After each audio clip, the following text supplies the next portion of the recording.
Hey folks, welcome back to Jerome Bee Farm and Homestead. This video is going to be a two-parter. So the first part is going to be demonstrating this bee vac. Several people have asked about this bee vac that they saw on my Facebook page, and that I was using it to, I collected a couple of swarms out of trees.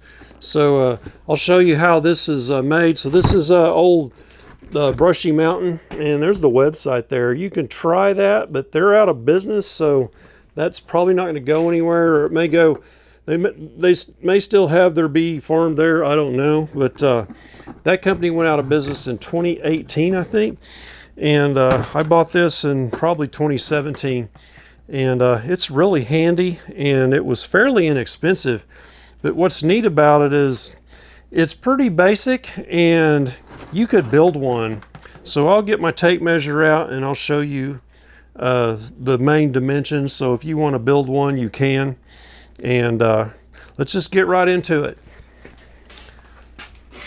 Okay, so basically all this consists of is a 6-gallon bucket and a bucket mountable shop vac. So it connects with these little tabs here.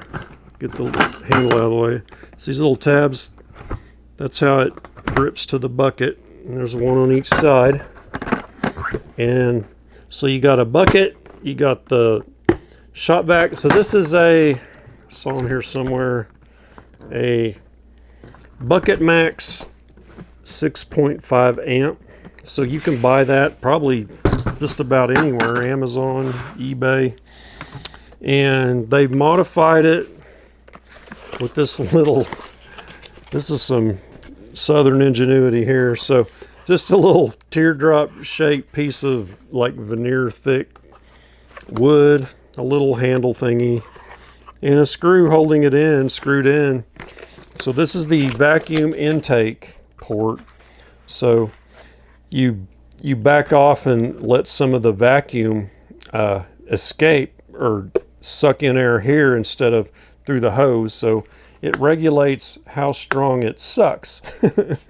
So you don't want it to suck too hard, or when your bees go into the bucket, into the basket, they'll go in too fast, they'll hit the other side, they'll smack, and it splats their guts out. So that's a bad thing. If you're a beekeeper, you know that. So I run it about 2/3 of the way closed off, maybe a little more than that. So, and it works good right there. You do more than that, like this direction, you're pushing, splatting some bees. And what if you splatted the queen? That wouldn't be good. So yeah, just all you need is enough suction to just pull a bee off of a cluster, or a bee that's walking across comb or something, to just suck them off of there. You don't want a strong suction. It's handier if it sucks better, but you're going to kill the bees, and that's a bad thing. So that's basically that part. So inside here is a basket. So, okay, in the bucket, you got a hole in the side, and I'll get you the dimensions of this hole. In fact, I'll put these dimensions in the description down below. I'll pin it in the comments. So you got this hole here, and it's like 7 or so inches up. Real quick, I'll measure it. The hole is basically 3 1/4. I'm sorry, 2 1/4, and it's 5 inches from the bottom, the bottom edge. So it mates up with this hole here that's going to be in your basket. And this has got a little wood flapper here that's on a spring, and I'll show you that. So all this is number 8 wire that you use for whatever you're making, to do with bees, that you want to keep honeybees from getting through it. And this hole here is 2 1/4 as well. This little 1x piece of wood, and there's one on each side. These are 3 inches wide. There's one on both sides. And this lid is held on with 2 of these little, I don't know, little connector gadgets. See how that works? So one on each side.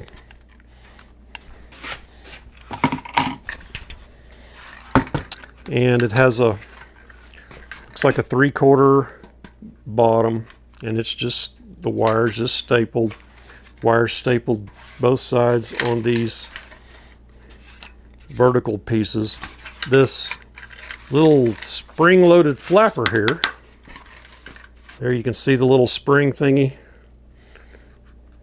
and that's probably some cabinetry piece or something like that. And it's just a little 1x flap. You can see there how it works. So when you use this and you're done, right when you shut off the vacuum, you smack it on this side, boom, like that. So any bees that are up here on this little flap fall off and down, and then you pull the hose out. If you don't do that, which I've done this and I know, there will be bees up here, and when you pull the hose out, there will be bees between the flapper and the closing spot, and it'll be a little bit open, and you'll smash some bees in there, and other bees will be able to shimmy through there and come out that hole, and they will be madder than hell, and they will come sting you. So this basket, counting the 3/4 piece there, the 3/4 piece there, it is 13 inches tall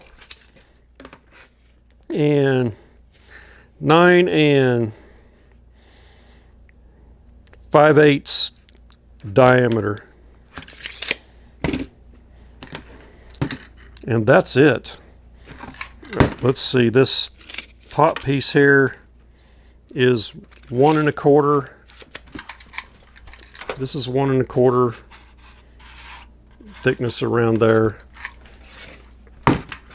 This part, I mean, it's not that critical, the dimensions on that. But basically a 7-inch internal, and the lid's going to be the same diameter as the base. So it's 9.5 diameter. It's got this little handle here. So what's good about this is when you're done, you can open it up, pull your bees out, and they'll stay cool. They won't be overheating. And you could spritz them with some water while they're in there with a little spray bottle. And let me show you how the hose works. So this is just standard vacuum cleaner hose. I've got 2 long shop vac extensions on it, and I also have a piece of 1-inch PVC that's a few feet long that I duct tape on the end of this, and that's what I used to reach up on those trees where they were up about 15-20 feet high. Climbed up on my ladder, reached up there with this, and sucked them right out. And I also used the little narrowing piece that narrows it down and has a flat end. That's on the end of my PVC right there. So this is about 6 foot long, and so this is 1 inch. I could probably get 1.5, and it would slide right over this here, and I wouldn't have to duct tape it because the 1 inch fits flush on there. So for this part here, it just slides into this hose, and this white part is the hose that came with it. I added that black piece off another shop vac I had. So this is just standard shop vac vacuum cleaner hose. This is a 1-inch by 3 PVC threaded nipple. So this is going to be this little piece that's got the hex on it. This is going to be a 1-inch to a 1 3/4 adapter. So it just slides in and PVC's cements into here. And this is 1.5 thick wall that fits into this. You might check my dimensions. I'm pretty sure this is 1 3/4, and this is, I know this is 1.5. And you measure PVC by the inner diameter. So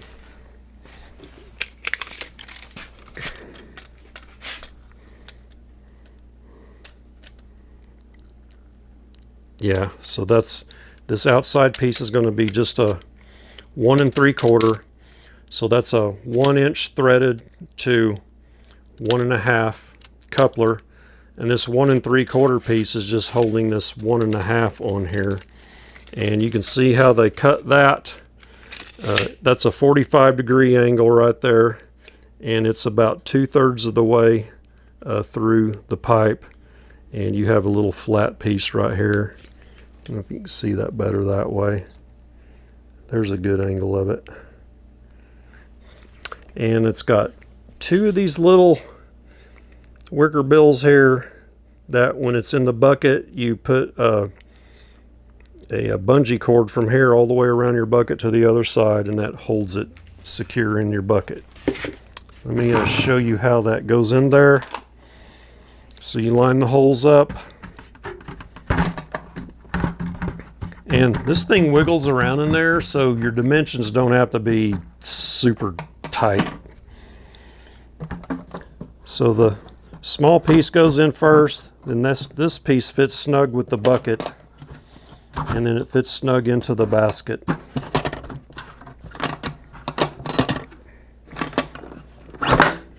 Let me give you a shot of it in the basket so you can see it.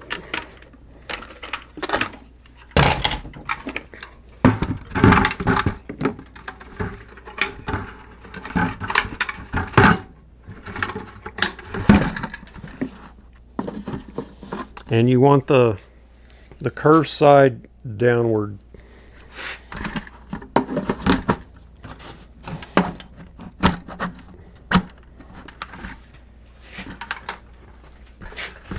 So there you can see from the top down how that pipe sticks out about midway into the little basket. You can kind of see how it's coupled together there. And then your bungees go right here.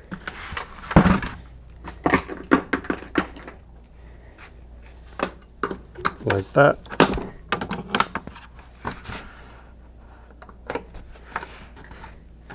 And that's all there is to it.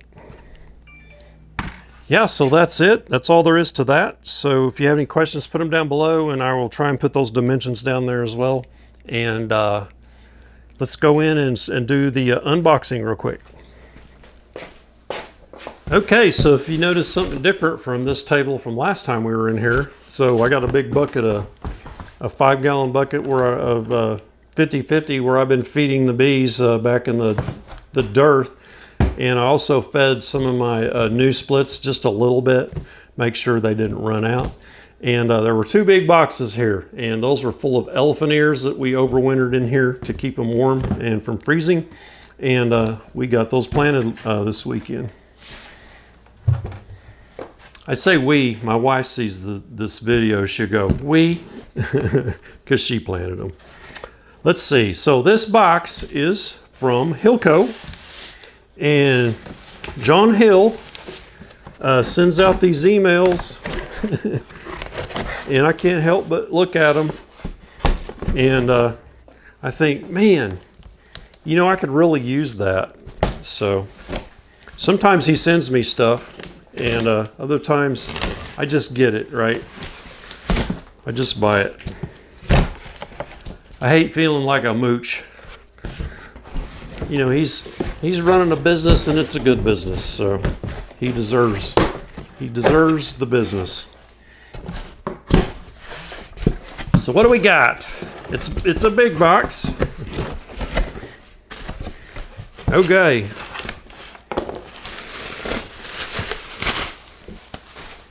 Here's part of what we've got. Whoa. So we've got the screen bottom board, and it is plastic.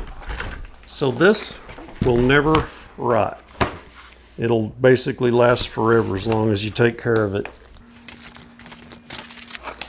And on the entrance is what's really cool. So I've been running some screen bottom boards from Man Lake, and they are rotting and falling apart. They did not last. I don't know, some of them are probably 4 years old, but I've got some that are a couple years old, and they're already starting to rot around the front. And I I got them painted okay, I think. I just their design, they just don't last. So it has a removable screen with these screws, and it has the insert that you can slide out, and you can have a true screen bottom in the summer, and for winter you just put this back in there.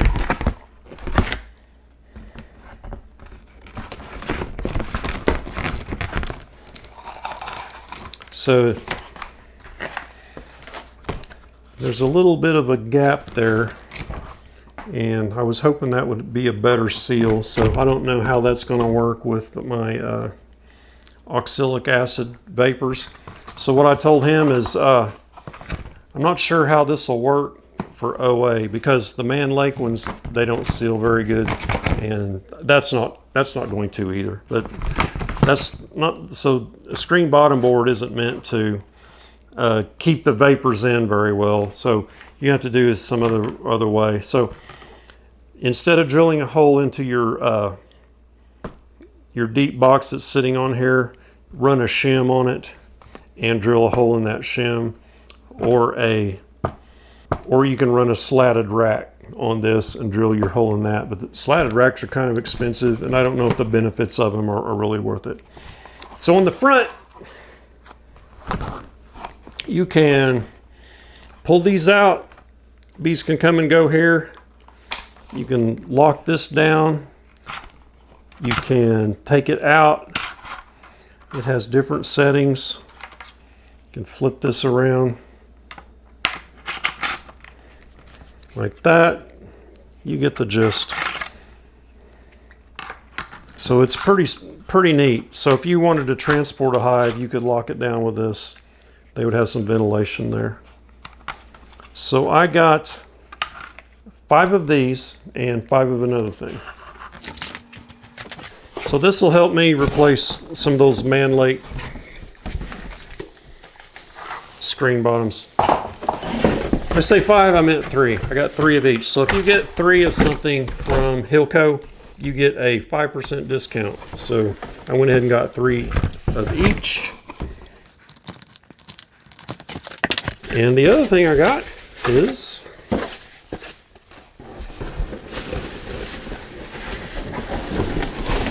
oh, they're all together.